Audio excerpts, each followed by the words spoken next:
Hello friends, and welcome back to every episode of Phineas and Ferb Reviewed. This time we're tackling Season 3, meaning that once we're through here, we'll only have one more season of this great show left to review. Now, no more tears. Now's not the time for sadness and Oh, fuck you! For those who don't remember, here's a quick refresher course on Season 1 and Season 2. As you can see, Season 1 acquired enough stars to be considered a good season, averaging 3.7 stars per episode. Season 2 also performed well enough to be considered a good season, although it was a bit of a step down, averaging just 3.4 stars per episode. Even before going into these reviews, I already believed that Season 3 was a big upgrade over Season 2. On top of us getting things like the Meep sequel episode, the frickin' TV movie, the Where's Perry two-parter, the first ever Phineas and Ferb Halloween episode, and more, this season also seemed to correct some of the problems that Season 2 had. If you don't recall, here's what I said about some of the problems in Season 2. Season 2 featured more episodes that put an emphasis on Candace trying to bust Phineas and Ferb. Candace's behavior was much more obnoxious and much less tolerable in Season 2 than in Season 1. Not just to the characters around her, but to the audience as well. You know how I used to say Candace was my least favorite character, but now she really isn't? Well, that honor now belongs to Linda. I don't hate Linda, but if an episode goes by and it doesn't feature an appearance by her at all, I don't lose any sleep over it.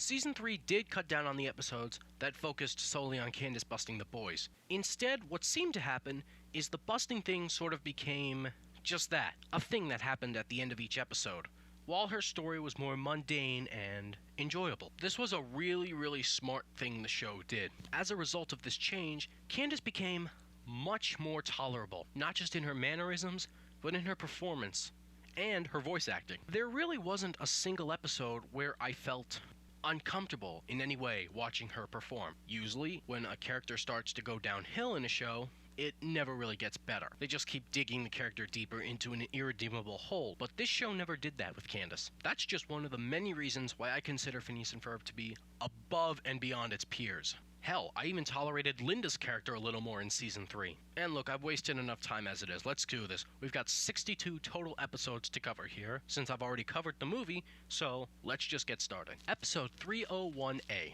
Run, Candace, run! Phineas and Ferb create boots that make the wearer extraordinarily fast. Candace uses them to literally be in two places at once. Doofenshmirtz plots to make his apartment unattractive after it's put up for sale. Well, technically, Candace needs to be in 3 places at once, but I just love how the episode brings up that Candace has a third obligation with Stacy, where apparently they wear a horse costume for some reason, but then the episode just drops it immediately. That was probably one of the funniest gags in the whole episode. And technically, Doof's apartment is put up for sale because he missed a bunch of payments. And in his mind, if he makes it so nobody wants to buy his apartment, he gets to keep it, not realizing they could just tear it down and turn it into a parking lot. Doofenshmirtz thinks weird things. And of course, the Phineas and Ferb stuff is exactly what you'd expect. I will say, though, it's actually refreshing to have a Phineas and Ferb plot that only involves Phineas and Ferb. Don't get me wrong, I love Isabella, Baljeet, Buford, and Irving, but it's rare now, this deep into the show, to get just Phineas and Ferb on their own. The stuff with Annabelle Johnson is incredibly silly, but with how it all played out, from her trying to buy Doof's apartment, to Candace showing up and carrying her all the way to the reunion, how could you not laugh at that? So, this episode gets 4 stars. This was quite a nice start to Season 3. Let's hope the trend continues. Episode 301B, Last Train to Bustville. While visiting their grandparents, Phineas and Ferb create giant hot air balloons to race. Candace becomes inspired to give up her busting obsession. Doofenshmirtz hatches a dodo bird. I'll start from worst to best for this episode. The worst is Doof's story, because the jokes are more miss than hit for me, especially when Doof is insulting the dodo bird right in front of him, although it was hilarious when the bird started attacking him. Oh, don't get me wrong, I like this plot. I think it's funny, it's just the weakest of the 3. I really got into the balloon race Phineas and Ferb had with their friends, and I thought the part where Isabella magically appears in Phineas's hot air balloon was pretty hilarious. You could tell she was telling herself she was hugging him. Poor girl. Except not really. The best part is, strangely enough, the Candace plot. I'm really glad they did this plot, and I'm even more glad they pulled it off as well as they did. I love how, at the beginning, they go on and on about how Glenda never gives up, and somehow that gives Candace the idea to give up. So I guess she never took Isabella's advice to work on her good listener patch, did she? But not only is it hilarious, but it makes the climax and eventual resolution all the funnier. You see, while they're taking the train up a hill, Candace tells Glenda how she inspired her to give up. Because, you know, she's a teenager, so she's stupid. And then the train slows down, so Glenda decides to give up herself, because they're apparently out of coal, so Candace, out of nowhere, starts taking apart the entire train to create more fuel for the train, and Candace automatically assumes she was doing some reverse psychology to make her not give up on busting her brothers. To this day, I still have no idea if it was supposed to be intentional reverse psychology, or if Candace is just that reactionary. Knowing this show, it could be either, or it could be both, really. In any case, I really enjoyed this episode. 4 stars. 302A. The Great Indoors. Phineas and Ferb build a biodome to assist Isabella's troop during a rainy day. Candace questions what Jeremy likes about her. Doofenshmirtz plots to rain out a sporting event so he can watch his favorite soap opera. I really like the Phineas and Ferb plot, at least for its sentimental value. I really have a soft spot for episodes that focus on the boys helping their friends with their big ideas, and here Isabella's plan for her and her troop to earn a dessert tracking patch is ruined by the rain. So the boys build the biodome to mimic a real-life desert. Yeah, admittedly, they are kind of spoon-feeding them the patch, but I thought it was sweet nonetheless. To be honest, this doesn't bother me so much as the fact that this is never really called out by anybody. Sure, Isabella tries to call them out for it, but it doesn't really go anywhere. As far as the Candace plot, it's very simple, but I do like it as well. I empathize with her to a certain point. I often wonder what my girlfriend sees in this internet schmuck, although her plot was mostly forgettable, especially when she and Jeremy enter the dome, but I did enjoy the song Jeremy sings, especially because it's intentionally vague and misleading, and I did sort of want to hear his answer at the end of the episode. And finally, there's the doof plot. We're going to start seeing a lot of really silly doof plots from here to the end of the show, as the show makes clear that doof is not any kind of threat whatsoever. So as long as the jokes themselves are funny, then the plots are fine. In this episode, yeah, they're funny enough, I'll say. I like the gag at the beginning where Perry falls awkwardly into his lair and Monogram and Carl make fun of him for that, and the idea that Doof wants to ruin a soccer game just so he doesn't have to miss his favorite show is pretty funny in and of itself. And the ending where Jeremy's speech is interrupted to show the end of the game, that was great.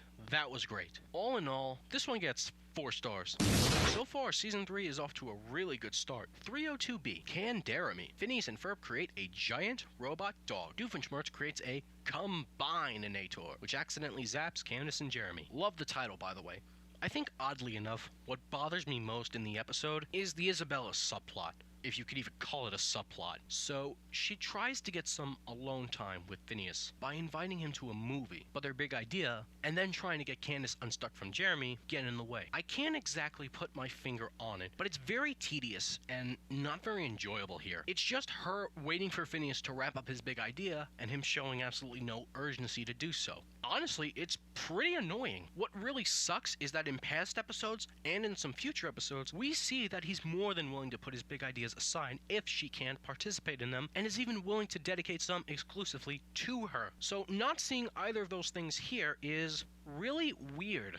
And a bit jarring, to be honest. What makes this even more obnoxious is, not in this episode, but an episode coming up in the future, this is never called out by anybody, not even by Isabella herself. That's the part that baffles me the most. But again, that's for a future review. Honestly, the subplot just feels like something that shouldn't have been in this episode at all, and I love their relationship. Luckily, it is just a small part of the episode. The rest of it is just fine. I'm not too crazy about either the Candace or the Doof plot, but they work well enough. So Candace dedicates a day to Stacy and Stacy only, and when she goes to tell Jeremy the news, they get hit by the Inator. And most of Candace's scenes are pretty funny, especially at the end when Stacy outs Candace for using Jeremy as a table. It's a lot funnier than I'm making it sound, but I laughed so hard at that part. While the Doof plot isn't quite as funny as Candace's, I did enjoy seeing Norm and Doof exchange hostile banter with each other while they were fused together. And just the look of Doof and Norm merged together, I think that will give me nightmares for a long time. Another thing I noticed was that they tried to do a Candace/Stacy conflict, like in the Lemonade Stand. Here, Stacy wants to spend time with Candace without talking talking about or even mentioning Jeremy. And then Stacy proceeds to tell Candace that she's over it rather quickly. This could be funny if they were trying to establish, like, long-term that Stacy is very gullible and easy to take advantage of. And though they show signs of it, I don't think the show quite does that. In any case, I actually think the lemonade stand did this kind of conflict better because there was actual tension. Like, in that episode, they legitimately stopped being friends, albeit for a few minutes. But again, it's a small thing. Overall, the episode isn't spectacular, but it's solid and it gets the job done. So, 3 stars. It's not one that I repeatedly come back to for laughs, but it's perfectly fine for what it is. Episode 303A, The Belly of the Beast. Phineas and Ferb celebrate Harbor Day by reenacting Danville history with a mechanical shark. Candace takes to the seas to bust the boys. Doofenshmirtz creates the saltwater taffyinator to give kids cavities. My favorite part was seeing Candace and Stacy's plot just unfold out on the sea. It was really funny. I loved seeing Candace go more and more sea crazy as she got closer to catching the shark, and it made her failure all the more hilarious. I really like the Phineas and Ferb plot too. So it's Harbor Day, and every year they reenact the day that they apparently drove a shark out of town. Like, literally drove it out. This show, man. And because the reenactment is so poor, Phineas and Ferb spice it up by making a mechanical shark. And Candace inadvertently participates in it when she's trying to bust the boys. It was all great, and especially the parts with Buford and Baljeet, who were playing the stand-ins for the shark on land. Unfortunately, the doof plot isn't that great. It's not terrible, but it doesn't grab me. I think it just wasn't quite silly enough for me to forgive the simplicity. So he wants to give children tooth decay because. No, there really isn't any reason for it. Hell, it's not even for taking over the tri-state area or anything like that, which would be fine if there were more good jokes. The backstory for this plot is he was going through his collection of 19th century almanacs.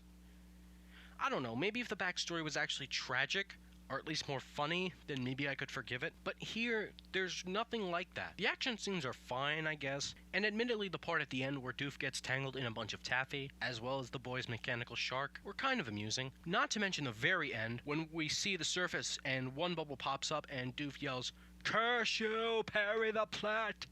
And then silence, and then another bubble and he says, "To puss." That was really funny, but that's really it. Those few gags don't exactly make his plot great, but the rest of the episode is just so enjoyable that it's forgivable that the doof plot is weak. So I'm gonna give this episode 4 stars.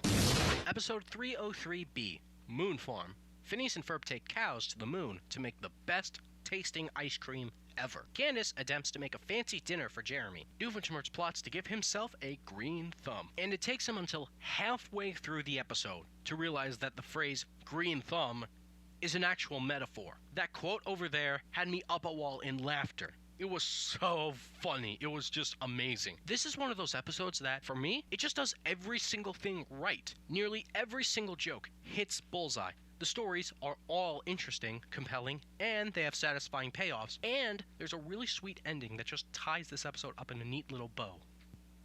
No, not that kind of bow, although that would have been funny. So the Phineas and Ferb plot has them and their friends taking a bunch of cows up to the moon to see if they can create the best tasting ice cream ever. It goes about as well as you'd think, but they tell so many great jokes, from the moon's atmosphere, to defying physics on the moon, to Baljeet and the singer of the episode's song getting into an argument over whose fault it was that they forgot an ice cream flavor, to the cow collar Ferb uses twice. Again, it's simple for this show, but the jokes are fantastic. As for Candace, she wants to prepare a fancy dinner for Jeremy, but she can't cook. Neither can Stacy, but apparently they think 2 incompetent chefs combined make one competent chef. There's a neat wraparound where Irving is working the mission control from Earth, so once Phineas and Ferb get wind of Candace's dilemma, they offer to recite a recipe for lamb cobbler for her. Unfortunately, the transmission is slightly garbled, so Irving relays the recipe incorrectly, which results in a perfectly cooked lamb cobbler. I love how Stacy casually points out that they didn't even use any lamb in the recipe. It was great. I also love the joke where they're trying to cook it really fast, and Stacy comes up with setting the oven to 9,000 degrees for 5 minutes, and then there's this brief pause before she says, "What could go wrong?" Pacing is one of the most important aspects of comedy, whether in live action, whether in a stand-up routine, or whether in animation, and this episode's pacing is perfect. absolutely perfect. And the ending is really sweet too. When Phineas and Ferb and friends return to Earth, the lamb cobbler is hit with doofs and nader, so in lieu of the cobbler, Phineas and Ferb swap it out for their moon ice cream, which satisfies Jeremy. It's a really, really nice ending, but the funniest plot might just be the Doofenshmirtz plot. So it starts out with Perry getting his mission from Monogram, where he tells Perry they installed a secret door in Doof's front door, a cat door. And no, I'm not kidding with that. To make it easier to get in, because getting into his lair was always the hardest part with Perry. Perry's reaction to it was utterly gut-busting. Then comes Doof, who enters completely covered in green paint, except for his thumbs. Apparently, he coated himself in paint because he was told that his plants were dying because he has no green thumb. And I'm not kidding with this, it literally takes him halfway through the episode before he realizes that it's a metaphor. And his reaction was perfect. I forgot how funny and entertaining this episode was. Honestly, I think it's one of the most underrated gems of the entire series. Hands down, 6 stars. And even with all of that gush I just gave this episode, there is one minor complaint I have to make. It's early on in the episode where Phineas is telling Candace why they're going to the moon. Apparently, they were inspired by a lost verse of the Cat in the Fiddle nursery rhyme that tells the tale of how the cow that jumped over the moon melded with the moon's low gravity, thus creating the best tasting ice cream ever. Personally, I think that's the single dumbest joke the show has ever done. But it's so detached from the rest of the episode that, in a weird way, I find it hilarious just how stupid it is. Plus, it's never referenced again, so if you missed that part, you're really not missing anything. Episode 304, Phineas' birthday clip-o-rama. Ferb and friends throw a big surprise party for Phineas. Doofenshmirtz uses a special innator to upstage his brother on television. When this episode was first announced, I literally got night terrors of SpongeBob's Truth or Square, one of the worst episodes of the entire show. It tries to do what this episode did, using the concept of clip shows to its advantage to tell a story, and fails miserably. Beyond all the problems that episode had, that I don't have time to go into here, Phineas' birthday clip-o-rama just does it better. First off, this episode, unlike Truth or Square, uses actual clips from previous episodes. And each clip show is based loosely on a vague topic a particular scene establishes. There's also random clips thrown into this episode that are attached to nothing at all and have nothing to do with anything, just to mess with the audience. I think they're funny, but they're also very brief, so if you don't like them, they're gone very quickly. The pacing of this episode is really good. There doesn't seem to be that much filler or dead space, and everything really moves along as it should for a 22-minute episode. There's also a weird gag where one character will say, "If I had a nickel every time X happened," and then a clip show will play of said X thing happening, and every time a clip plays, a money counter appears on the screen, increasing by 5 cents with every clip. I've seen shows make that joke time and time again, but I've never seen a show take it this far. My favorite is the ending one, where Candace is berating herself for trying to bust Phineas on his birthday, and Phineas says, "If I had a nickel for every nice thing you've done for me?" And it's only after the end where you realize a money counter hadn't appeared yet. It only appears after Phineas accepts the wrench Candace was holding as his birthday gift, and they hug. And then the money counter appears with only 5 cents. I could see others finding that in bad taste. Personally, I thought it was hilarious. And it was a really sweet ending moment too. As far as Candace's busting plot, I could have had a big problem with it. I already thought they were pushing it a little too far, but honestly, the ending part where she decides not to bust him really does salvage it. You get a sense that she really feels guilty about it, and that it's not just played off like, "Oh, I'm gonna pretend to feel guilty so I can trick him." No. This doesn't do that. And also, to be perfectly fair, I thought most of her scenes were kind of funny. My favorite is the one where she gets proper evidence after visiting Buford and makes a public proclamation that she's going to bust her brothers, and 3 random voices are heard complaining about it. That made me laugh really hard. I do think it's important that she came to the decision to destroy the evidence on her own terms. I think had they not gone that route, this could have left a really sour taste on the rest of the episode. But as is, it's a nice ending and it makes the rest of the plot alright. The only really weak spot is the Doofenshmirtz plot. His plot is he plans to use an innator to ruin his brother's biography from appearing on television. Actually, I take that back. He plans to use a non-innator, because apparently he came to the conclusion that the reason his plans fail is because of the inator suffix. Right, because letters are Doofenshmirtz's greatest weakness. The rest of it, though, is a bit underwhelming. It's not as funny as some other doof plots, and the novelty of the non-inator gag wears off very quickly, so I could do without it, but it's not awful. And the rest of the episode is good enough that I feel comfortable giving this episode 4 stars. It already feels like the writing in Season 3 is much better than in Season 2. The Candace stuff from Season 2 could have gone downhill very fast, but they've managed to not let it happen so far. Episode 305A.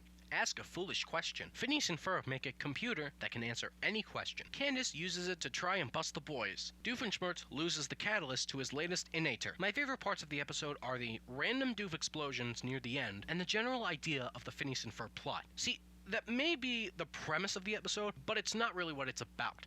It's about the boys wanting to do something nice for their mother. It's good for a warm feeling in your heart, but it doesn't make for the most interesting story. It's a shame that something like this supercomputer was wasted on something mundane like this. It's yet another thing the show did that I wish came back in some capacity. The big problem, though, is the doof plot. It's not only not that interesting, but it's not really that funny, at least compared to better doof plots. To be fair, there are a few gags I like, aside from the explosions at the end. So, apparently, he wants to build an all-purpose inator that's supposed to do anything, because that's totally how it works. To be fair, that was pretty funny. But then he loses the key that activates it, so he builds an metal unearthinator to find it. And the shot of Perry playing solitaire and not listening to Doof was pretty good too. The fight scene is alright, but nothing special, and it ends with the supercomputer being pulled towards his lair and exploding. There are a few gags that work for me, but for the Doof plot, the majority of it is I just don't care very much. And for the Phineas and Ferb plot, while it's nice to see them do something nice for their mother, it's not a very interesting story, and it's not one that keeps my attention very well. Not to mention Candace's stick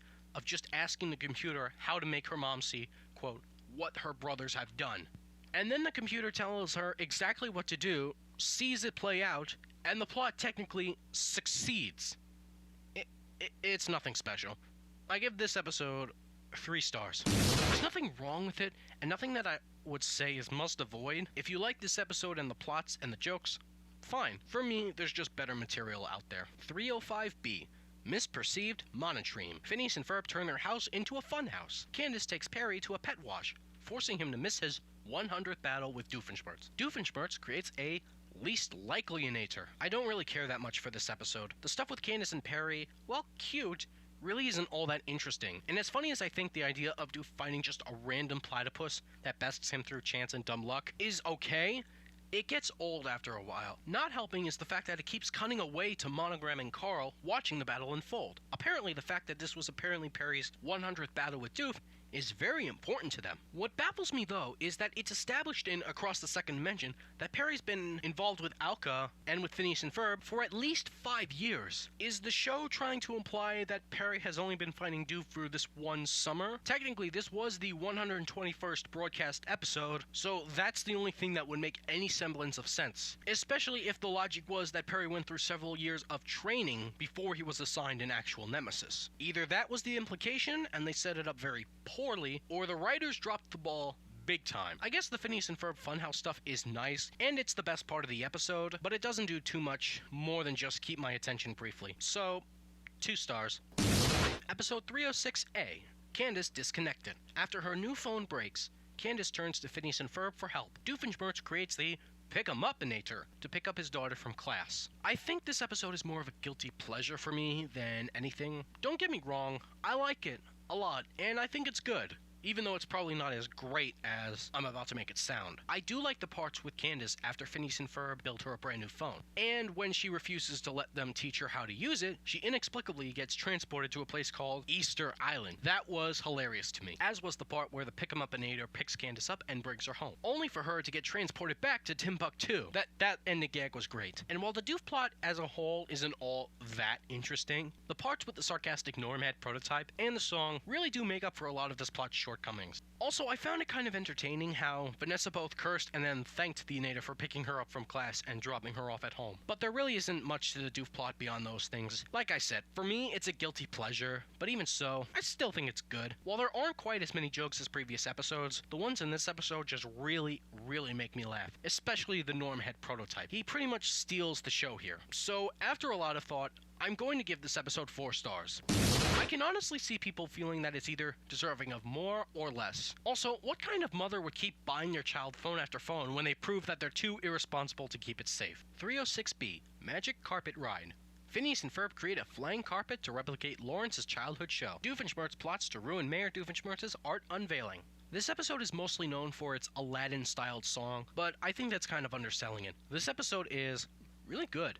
It's not one of my favorites, but I enjoyed enough. The Phineas and Ferb plot is just really, really sweet. So even though it's not that funny, I enjoy the sincerity it presents. What with the boys making their living room carpet a flying carpet for their dad, and that song really is wonderful. As for the Doof plot, it's good, but not one of my favorites. Except for the ending, where Mayor Roger reveals that the painting he's showing off is the one his brother made years ago, and Doof is unable to stop his inator from firing off and ruining it. I laughed so hard at that. The rest is just okay. The Candace plot, though, I think is actually the funniest. It's kind of sad that Candace has stooped so low that she has to rely on the fortune cookies to help her bust her brothers. It's sad, but in a funny kind of way, and it still leads her to failure. But watching her go through all of that only for her second to last fortune cookie to take her home, and the last one to say what that quote says over there, it's just so priceless. On the whole, this episode gets 3 stars.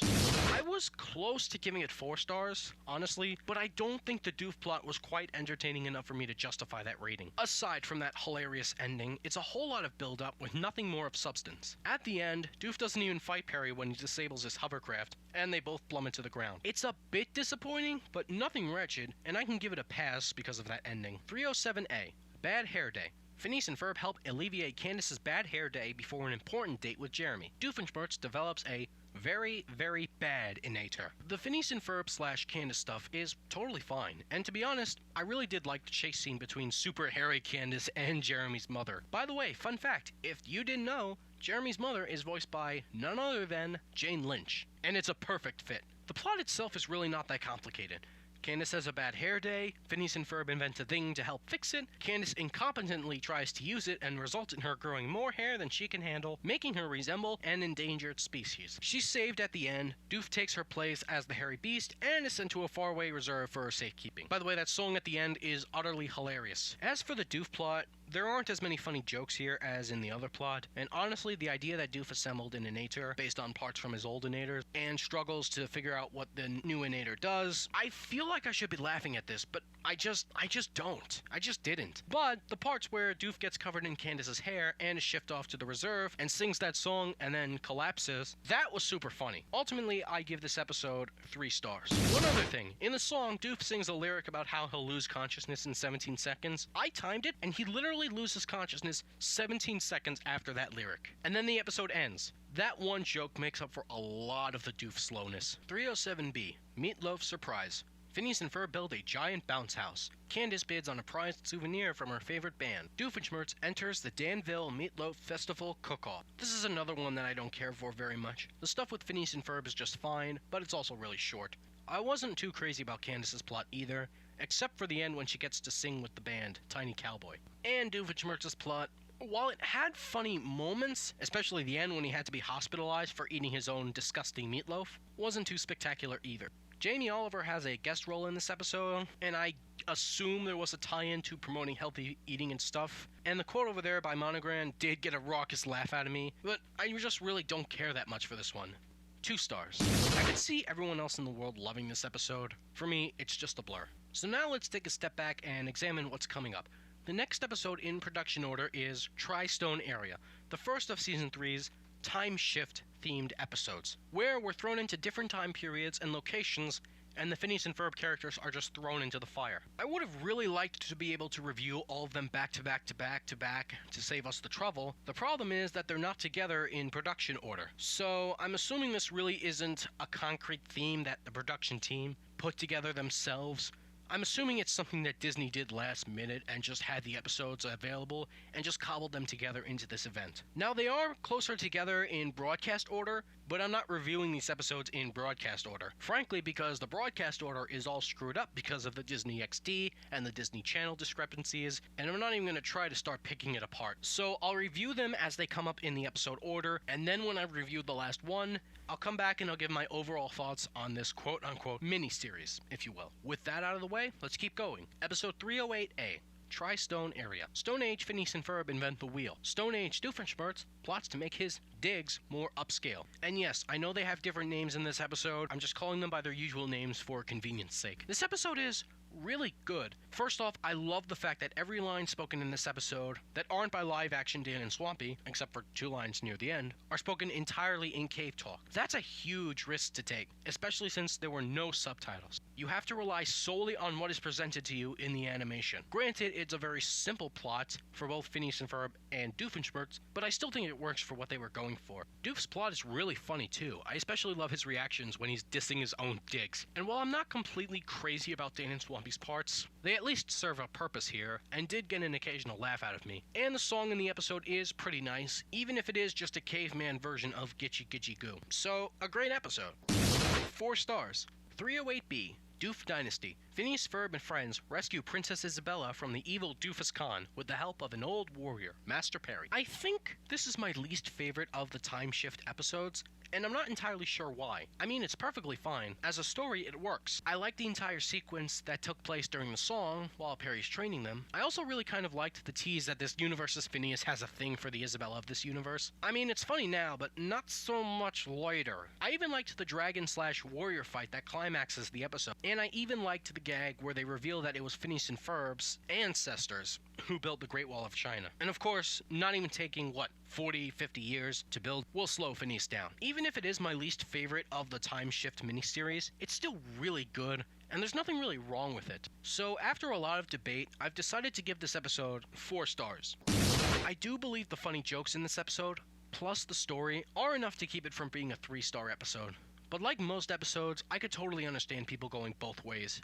So that's 2 of the 4 time shift episodes. We'll get to the other 2 when we get to them in production order. But in the meantime, episode 309A, Phineas and Ferb Interrupted. Phineas and Ferb are inexplicably turned dull and boring thanks to Doofenshmirtz's dull and boringinator. Candace throws away a day out with Linda so she can bust the boys. Perry teams up with Doofenshmirtz to fix his inator and fix Phineas and Ferb. In the words of the nostalgia critic, "This is stupid! This is stupid! Stupid, stupid, stupid, stupid, stupid, stupid!" I kid, sort of, but this episode, honestly, is just so boring. Yeah, I get it, that's the point. But there's a way to make boring funny, and this episode just fails. The only thing that remotely made me laugh was Doofenshmirtz when he said he and Perry were fighting like an old married couple, but that's really about it. This episode also really annoyed me with the Candace plot. For some reason, it really bothered me that Linda was giving her all of her attention that day, and she chose to waste it by spending all of her time in the backyard trying to bust the boys, and they had nothing to bust them with. And then at the end, she has the gall to call them out for being boring the whole day,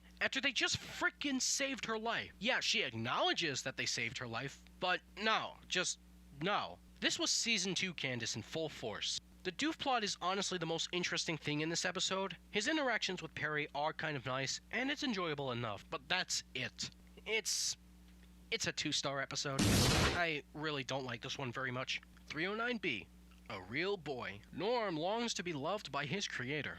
Doofenshmirtz creates a forget about it inator after a communication mishap with Vanessa. Candace dabbles in hypnosis in order to have a relaxing, non-busting date with Jeremy. I ended up liking this one more than I expected to. This is despite the fact that there is no real Phineas and Ferb plot. Oh sure, they do something.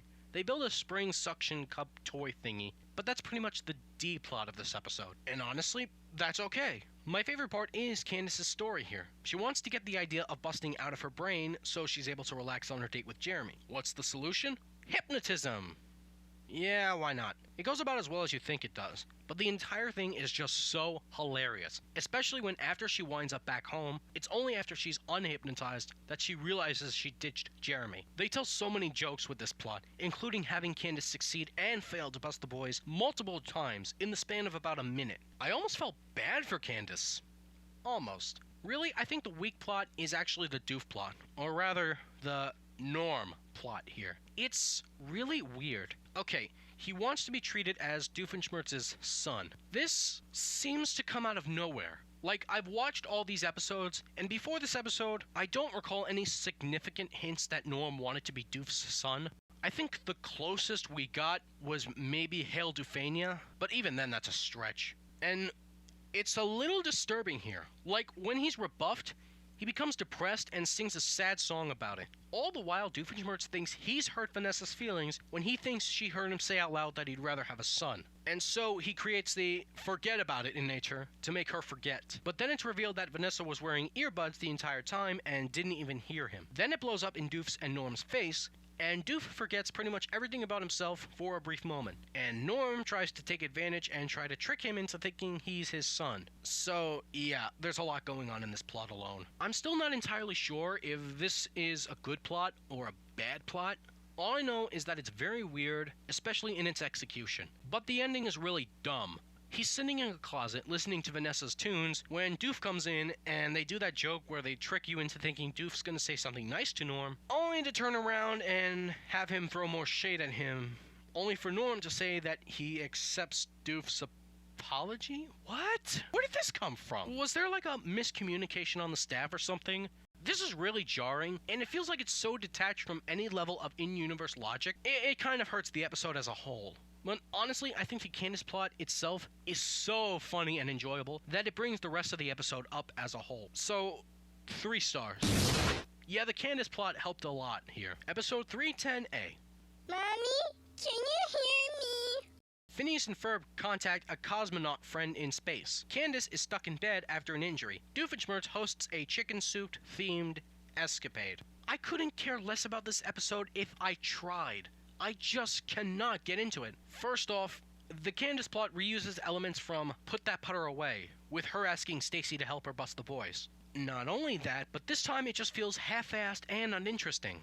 And it goes nowhere. And halfway through, she just decides to bust the boys herself. Just like in Put That Putter Away. I kind of wish that they had taken a different route. Like, instead of them retreading this episode, how about they have Candace become engrossed in the box of toys Phineas and Ferb provide her, thus taking her attention away, so when Stacy asks for instructions, Candace blurts something random and Stacy misinterprets it, or something like that. That would have been a clever subversion of Put That Putter Away, and it would have been much funnier in my opinion. But no, they don't do that.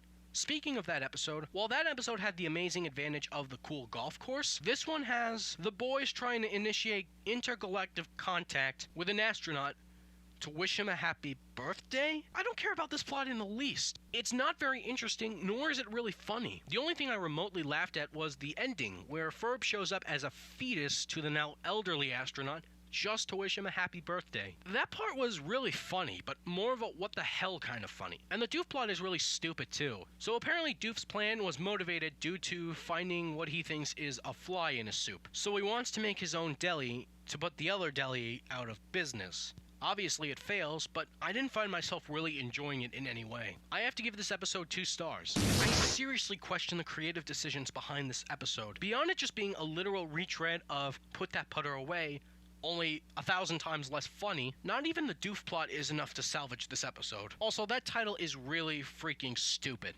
310B, Road Trip. On a road trip, Phineas and Ferb build a truck stop diner on top of the family RV. Doofenshmirtz uses a big rig to transport his boom juice to the tri-state area. I'm going to be honest, I don't 100% understand the actual story of Doofenshmirtz's plot, so I really can't say whether it's good or not. What I can say is that I enjoyed a lot of the witty banter between him and Perry, as well as his brief moments of trucker talk. I also really liked the Phineas and Ferb plot, even though I don't think it's really spectacular or anything. I especially liked how Candace got roped inadvertently into being a waitress at the diner. That was really funny. There's really not much in terms of story here. It really is basically a day out on the road for the Flynn Fletchers and Doofenshmirtz. It's not bad, it's just very light in story. The jokes make up for it a little bit, and the songs are alright too, I guess. So I think I'm being generous in giving this 3 stars. I can see people really liking this episode, but I don't think people would come out hating it. 311A, Skiddly Whiffers. Phineas and Ferb build a life-size version of their favorite board game. Doofenshmirtz struggles to give Vanessa independence on a camping trip. There's so much about this episode that I love to gush about. First off, the Phineas and Ferb plot. To me, it's just great. I just love the idea of the game Skiddly Whiffers.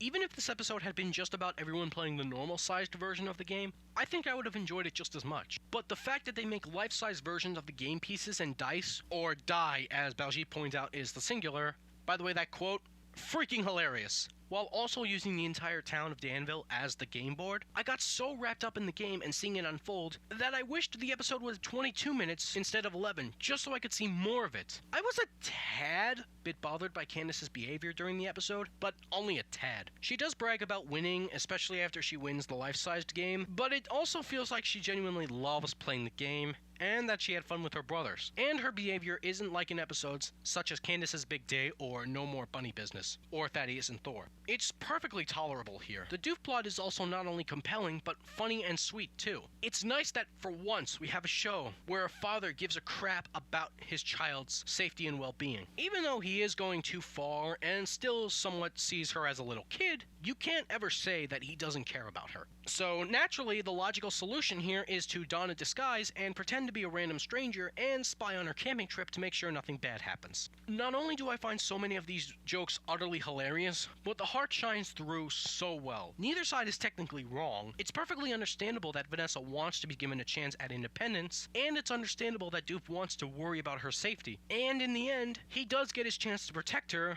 by taking a swarm of bee stings for her. Oh, and we get to see Logan again. You know, from dude, we're getting the band back together. And his music is delightfully terrible. Heck, I wasn't even bothered by the fact that there was no true evil scheme in this episode, because everything just worked so well together. It was even satisfying to see Candace admit to her mother that she had fun playing Skiddly whiffers. That's what really sells it. They could have easily made it where she lies to Linda, and then when she leaves, she berates her brothers, but no, they don't go that route, and I am so glad that they don't. My one complaint really is Candace's behavior, but once again, she's perfectly tolerable, and dare I say, really funny. I make no apologies with this one. This episode gets 6 stars. It's such a blast for me to watch over and over again. I never get tired of it, and I highly recommend it.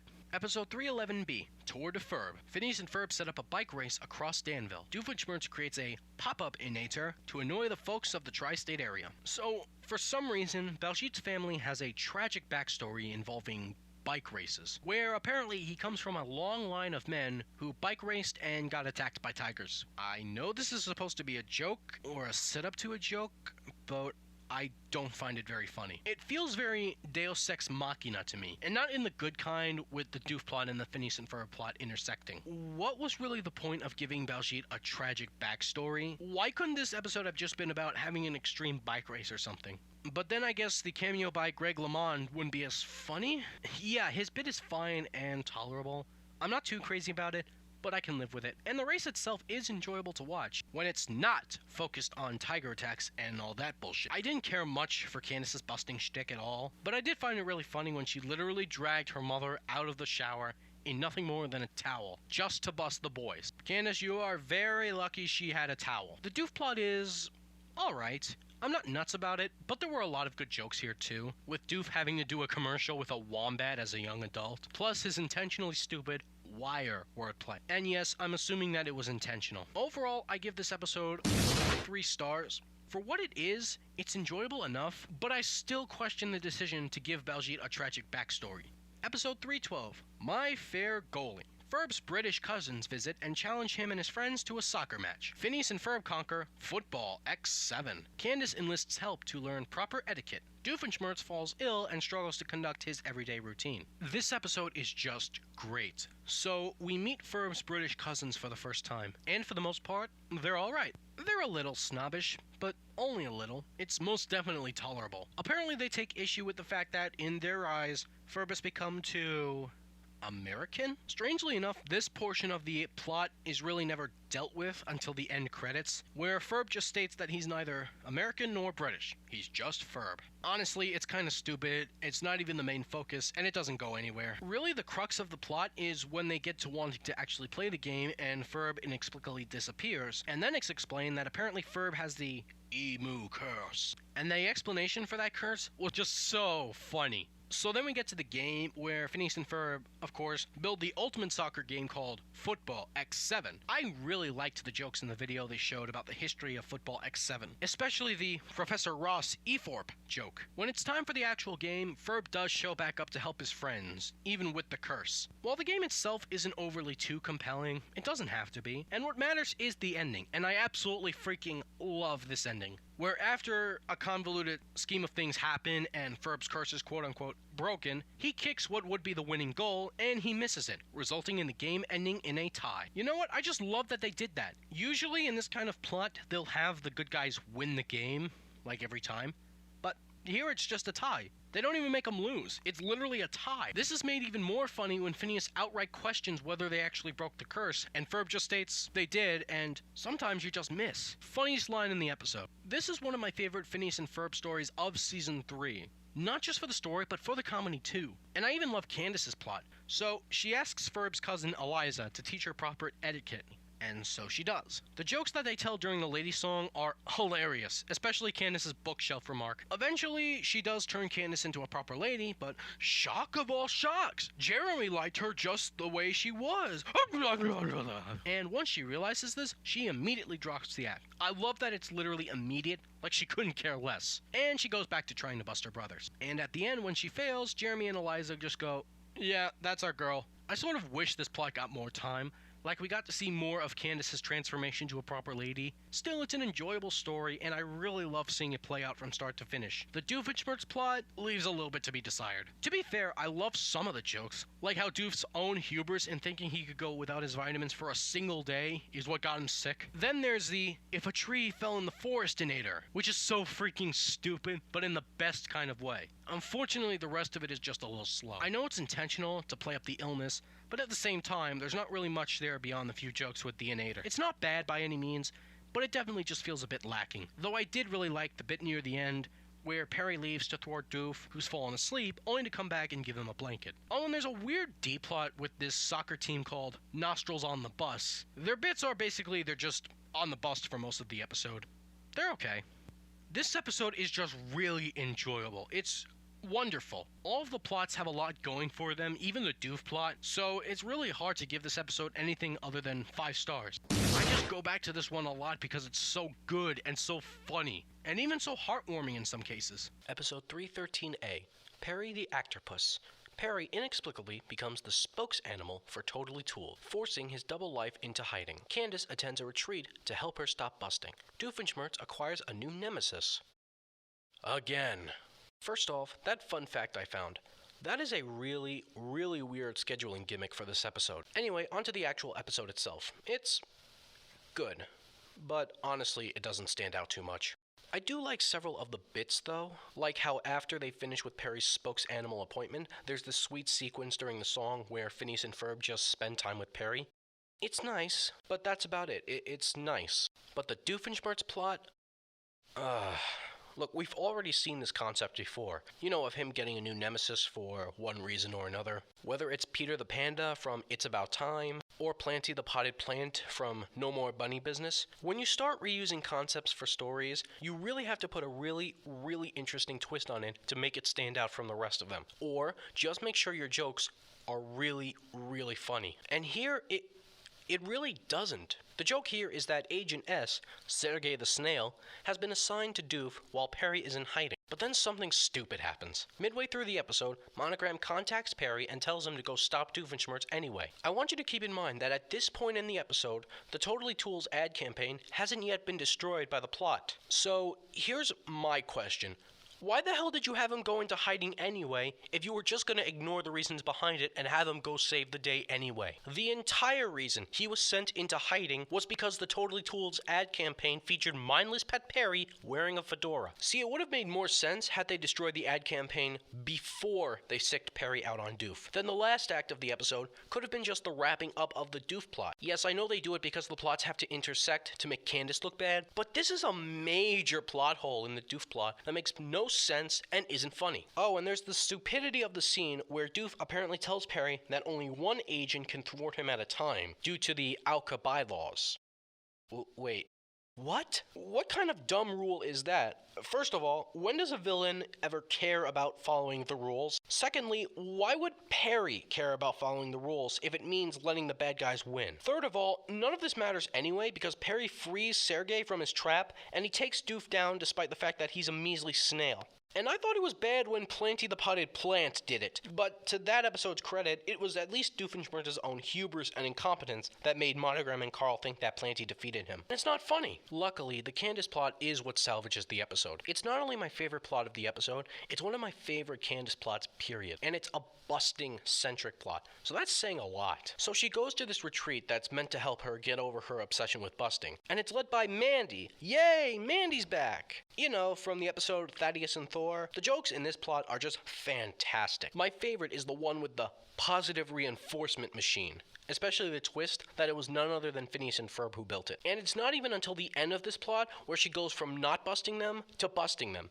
And she still fails. And everyone in the retreat is 100% behind her, even Mandy, which makes the joke even funnier when they realize what they did. And the very ending is pretty funny too, when it's revealed that Sergey the Snail has taken Perry's place as the Totally Tools spokesanimal. This story is just great. The jokes hit bullseye, the story itself is pretty funny, and the ending had me guffawing. Unfortunately, the Phineas and Ferb plot, while nice to see, isn't all that interesting or funny. And the Doof plot is so poorly written and not funny, aside from a brief gag at the beginning where Doof brags about his mustachinator, then apologizes for inadvertently offending Monogram, that it brings down the whole episode big time. That being said, I think the Candace plot is funny enough where I can justify giving this episode 3 stars.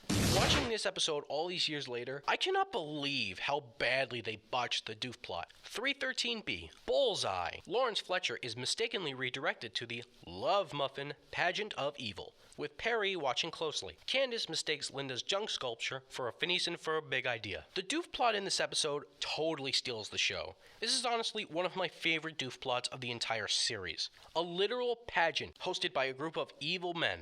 I mean, the jokes just write themselves. Throw on top of that Lawrence being thrown into the fire, and you have a recipe for a masterful comedic performance. And they also managed to tell a slightly tension-filled story. Once Lawrence is hit by Rodney's evil Enizer, the consequences of Lawrence winning the pageant go way up. Like, Perry risks reassignment if Lawrence isn't turned back to normal. And of course he is, because the boys show up playing a game of giant darts, and just seeing them reminds him of his good nature. Yeah, that was totally anticlimactic. But I could forgive it because the rest of the story is just so funny. Heck, it's so funny that I don't really care that Perry doesn't really get too much to do here. Really, he's mostly just stuck on the sidelines in this episode. But it's not that big of a deal here. The episode could have honestly cut Perry out entirely, and it would still work just fine. And even though the Candace plot doesn't have much going on, it's still really funny. My favorite part is the ending where Candace tries to stop the junk sculpture from being taken away, and it's only then that it's revealed to be a junk sculpture. And poor Candace is just left dumbfounded. That ending is so hilarious. And I really, really love the song too. It's just so catchy and silly. This episode makes me feel good on so many levels, whether on a comedic level or on a sentimental level, with the end of the Doof plot, where Lawrence, Phineas, and Ferb just walk out on a happy note. I think this episode is just amazing. 5 stars. Easy. And now it's time for the show's first official Halloween episode. Episode 314A.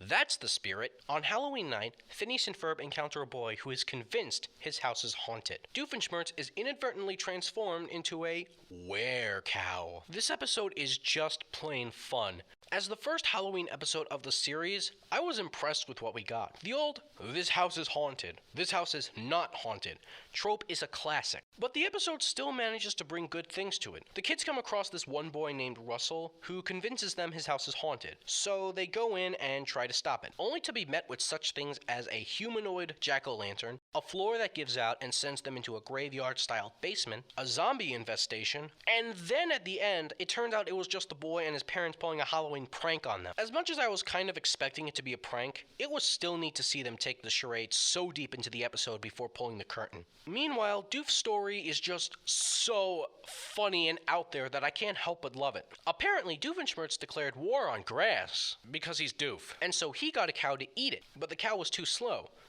So he makes the mind transferinator to, quote, motivate the cow. But it ends up transforming him half cow, and so when we see him for the first time, he's chained himself up. But that doesn't work. because he transforms into a werecow anyway, and then he goes rogue on the streets. I liked the actual transformation scene. I thought that was really cool and funny. I also really loved the angry mob that formed just to chase him down. And actually, that's pretty much it. Yeah, the last time we actually see Doof in this episode is near the end, when he breaks through the haunted house Phineas and Ferb are in and is chased by the angry mob. The plot is pretty much left open-ended, which in and of itself is pretty funny.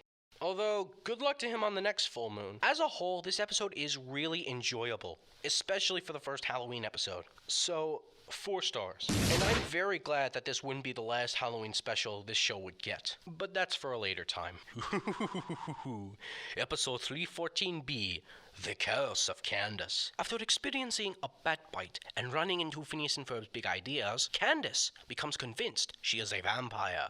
Doofenshmirtz plots to convert Danville into a carbon copy of Gimmelstump. Don't worry, I'm not going to do the vampire accent anymore. It's hard on the throat. But anyways, this episode, see, I had a hard time figuring out what exactly I thought of it. I mean, it's not one of my favorites, but the more I watched it, the more I enjoyed it. The story about Candace convincing herself she's become a vampire is silly enough as it is, but they also throw in so many good gags. Like how Candace actually starts dressing up like a vampire when Jeremy sees her, and the fact that she intentionally avoids sunlight during the vampire song. That got a laugh out of me. And the ending. Oh boy, the ending. I don't know whether this ending is incredibly harsh or incredibly brilliant, but it was incredibly hilarious. They literally have her melt in the sun after Phineas convinces her she's not a vampire and takes off her costume. So she was a vampire? That or someone on the staff just really wanted to do a what the hell kind of ending. I also really like the Doof plot, though not quite as much. The idea that Doof thinks turning Danville into Gimmelstump is a good idea to make it easier to take over, it's funny in and of itself, but the fact that we actually get to see Danville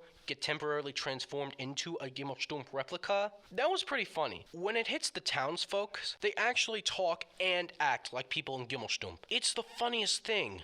And then there's the end where Doof is thwarted and he starts off upset, but then when his bathroom reverts back to a regular bathroom, he's suddenly okay with it. It was a great joke, although it probably made me laugh more than it made others laugh. Overall, it's just as strong an episode as That's the Spirit, and both plots bring boatloads of funny jokes with them. So yeah, this episode gets 4 stars. Episode 315A, Escape from Phineas Tower.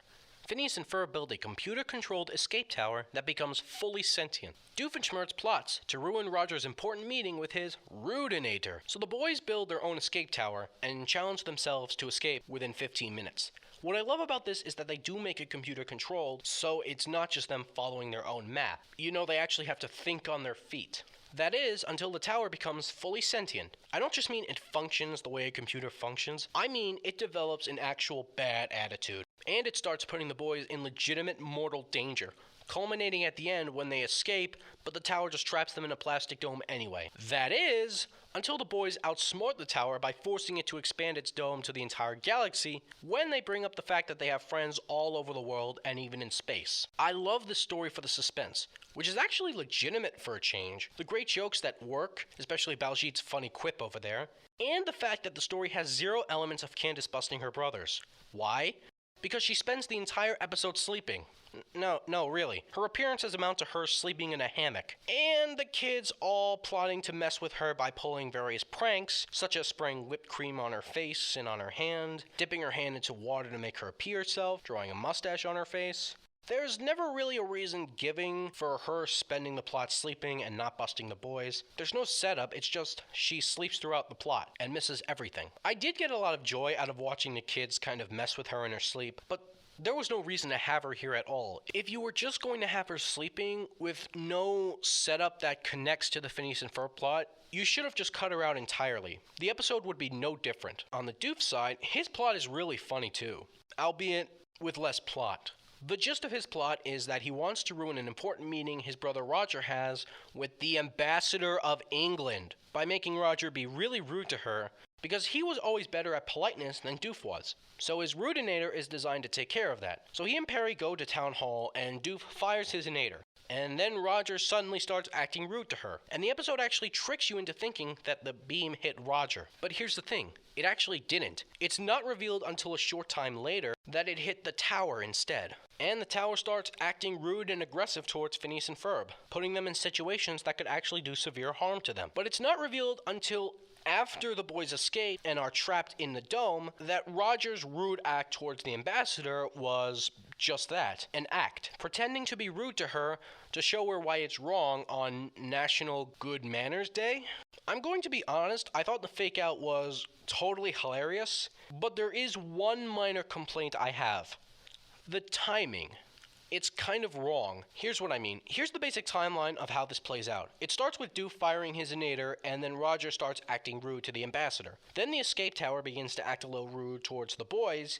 A little while later, they escape the tower, but the tower goes rogue and traps them in a plastic dome, beginning to suck the air out of the dome as well. That part was creepy as hell, by the way. Finally, we go back to the Doof plot, where Roger reveals that his rudeness to the ambassador was nothing more than a show for the audience. And then the audience cheers them, and then Doof is defeated. And it's only at that point too that Doof realizes the Inator didn't hit Roger. My issue here is that they gave away the twist way too soon. Once we see the tower acting rude towards the boys, you start to realize that the Inator didn't hit Roger after all. And that is a great twist, don't get me wrong. The problem is, now we're left wondering what the deal is with Roger. And it's never established either that the Inator could fire off multiple beams at a time, and Perry ends up disarming it anyway. So it kind of becomes pointless. If you want to subvert your audience's expectations, you have to time your twists precisely. A better twist would have been not having the tower act so rude so soon, saving it all until the boys actually escape. Then you could have hit the audience with the twist where the tower traps the boys in the dome. I mean, you already have Roger acting rude anyway once you get to this point, so having the tower act as it does as well kind of takes me out of the experience a little bit, because I know what the twist is now. Now maybe they weren't going for a blatant twist ending, but that's exactly how it came off as. But once again, that is a very small complaint in what is otherwise a very great episode. So many of the jokes work, the plots really are solid, and even though the twist is kind of sort of botched, it is still a good twist. So yeah, 5 stars. I really enjoyed this episode a lot. 315B, The Remains of the Platypus. Phineas and Ferb.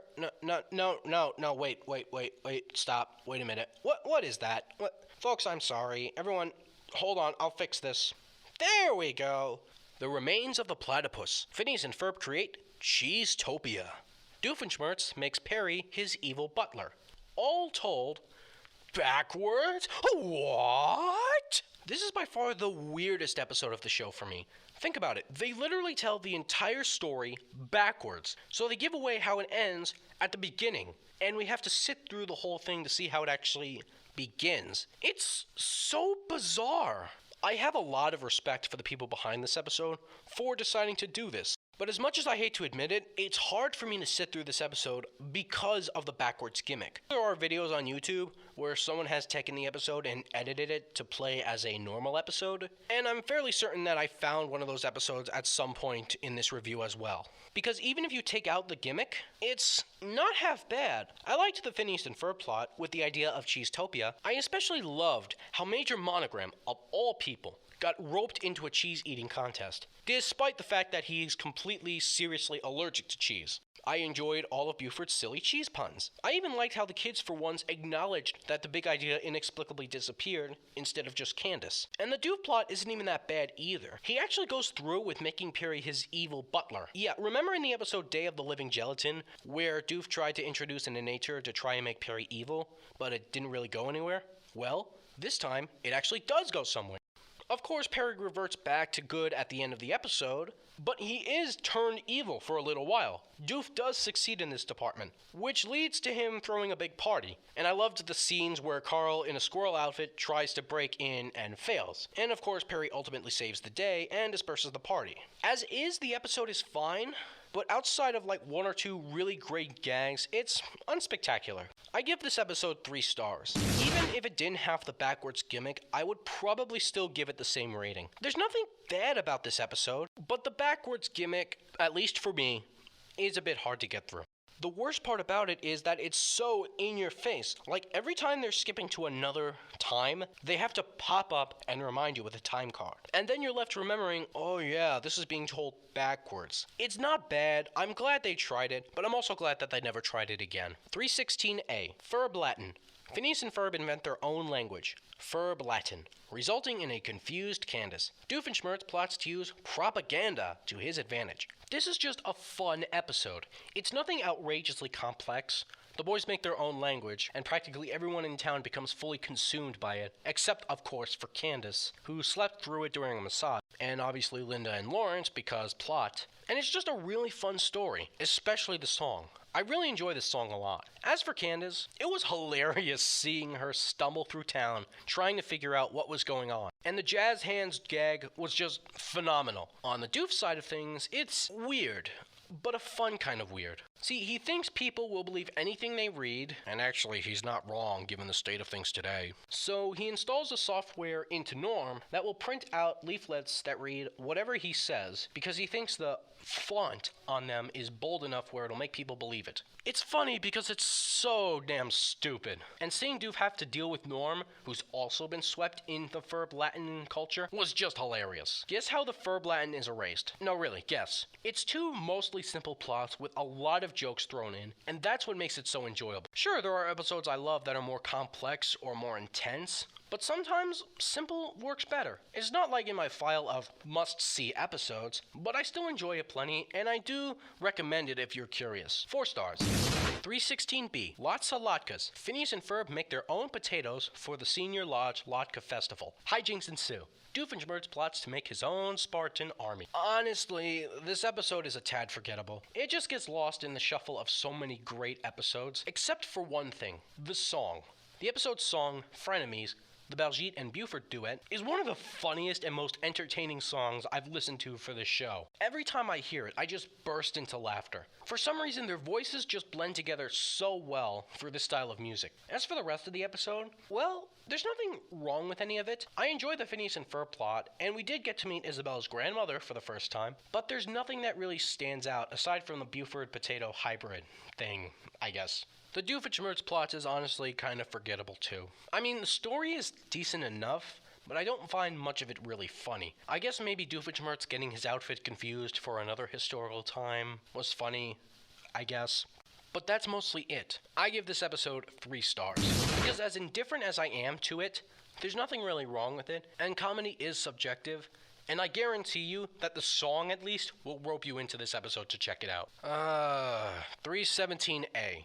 A Phineas and Ferb Family Christmas. Phineas and Ferb host a televised family Christmas special. Doofenshmirtz thinks Christmas has come early. And no, despite the fact that there is an A in the production code for this episode, there is no sister episode. That's right, it is a true, standalone 11-minute episode. And it kind of sucks. Coming off Phineas and Ferb Christmas Vacation, this is a huge letdown. I think it's trying to be a parody of those classic family-oriented Christmas specials we get, but it's not very funny or really that entertaining. Sure, the songs are nice, but they are taking right from the Phineas and Ferb Holiday Favorites album. And honestly, considering that I think that the rest of the special is just so phoned in, it almost gives off the vibe that this episode was made just to use those songs. I guess maybe the joke they keep using with Kelly Clarkson, where she keeps wanting to sing but nobody will let her, I guess that one was kind of funny, but only kinda. And yes, I am assuming that it's an intentional joke based on how they keep setting it up. Actually, it kind of reminds me of SpongeBob SquarePants' Atlantis SquarePantis special, where they had David Bowie, the David Bowie, guest voice and not sing. Except in that special, there was no attempt at all at subterfuge. He was just there, not singing. And the doof plot is just so forgettable. He thinks Christmas snuck up on him, despite the fact that there were no obvious changes in the weather, and there's not even any snow on the ground too. So he uses an innator to transport the gifts he wants to buy for Christmas shopping right to his house. I guess I just don't care about this episode at all. There's really nothing funny here either. The episode just doesn't do anything for me, outside of the musical numbers. And I guess the Kelly Clarkson jokes. That one quote over there is kind of funny, but man, after Phineas and Ferb Christmas Vacation, to make this the follow-up, it's just really, really disappointing. 2 stars. I'm sure there are some people out there that will enjoy this episode, but I don't. 318A. What a croc! Phineas and Ferb go in search of a missing crocodile. Candace plots to kiss up to Irving to get a hold of evidence to bust Phineas and Ferb. Doofenshmirtz plots to use chickens to embarrass his brother. There's a random Ray Liotta guest spot in this episode. He fills in for Major Monogram to give Perry his mission. It's pointless, but it's totally random and totally funny. As for the episode itself, it's good. Sometimes the best way I can describe some of these episodes is it's just good. It doesn't do anything huge or outlandish to stand out, except for maybe the horse in a bookcase gag in this episode. That was hilarious. But it's not bad either. The Phineas and Ferb stuff is pretty good, albeit nothing special. The Candace plot is alright, it's nothing special either. And it does kind of drag near the middle during the chase for the crocodile, but honestly, I've seen much worse plots related to her busting obsession. And to be fair, Irving was pretty funny in this episode too. The Doof plot is serviceable, but that's about it. I'm not too crazy over it, but I can tolerate it just fine. Honestly, this episode's worst crime is that it's just good, and that it doesn't really stand out. It's perfectly fine, and I expect others to really enjoy it. For me, I've just come to expect a lot more from the show. So, 3 stars. Episode 318B, Ferb TV. Phineas and Ferb create their own TV programming. This is a weird one for me to critique. Actually, this is one of the few episodes that I really don't want to spoil for you, because it's one that you really just have to see to believe. If I have to find a way to really describe this episode, I would say it's like Robot Chicken if Robot Chicken were written by Dan and Swampy. It is weirdly addictive. They picked a style to emulate, and in my opinion, they emulated it very well. There's a lot of good stuff in this episode, like Baljeet as a doctor/ninja, or Buford as a head chef, or Roger Doofenshmirtz as a crime fighter, and there's plenty more beyond that, but I'm not going to spoil any more of it. Oh, and one other thing. That quote over there, that's a really nice and subtle callback to A Real Boy. Or at least that's what I'm assuming the intention was, because that's how I interpreted it, and I laughed a lot at it. This episode I'm going to give 4 stars. If you don't like Robot Chicken, or you've never seen Robot Chicken before, chances are you probably won't like this episode. If you're curious, it's on Adult Swim, so go ahead and check it out. I personally like it, so it was very easy for me to get into this episode.